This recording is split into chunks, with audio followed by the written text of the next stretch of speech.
আসসালামু আলাইকুম রহমতুল্লাহি ওয়া বারাকাতুহু। আমরা আছি এখন মহামায়া লেকে।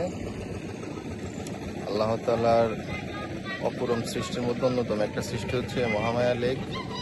আসলে আল্লাহ তাআলার প্রত্যেকটা সৃষ্টি মনোমুগ্ধকর, যে তার মধ্যে সাগর, মহাসাগর, পাহাড়, পর্বত, নদ নদী এগুলো হচ্ছে আল্লাহ তাআলার অন্যতম সৃষ্টির মধ্যে অন্যতম একটা সৃষ্টি।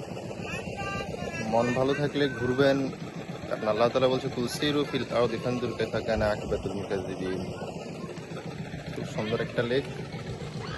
বোরিংনেস কাটানোর জন্য মাঝে মাঝে সফরে বের হবেন, কারণ বাংলাদেশটা হচ্ছে ন্যাচারাল বিউটির অন্যতম একটা জায়গা।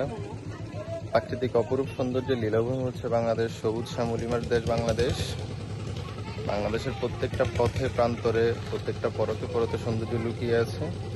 এই যে মহামায়া লেক দেখুন, বিশাল বড় একটা লেক। এখানে আসা হয় নাই, ফয়েজ লেকে গেছিলাম, কিন্তু মহামায়া লেকের নাম শুনছি, কিন্তু আজকে ফার্স্ট আসা হলো।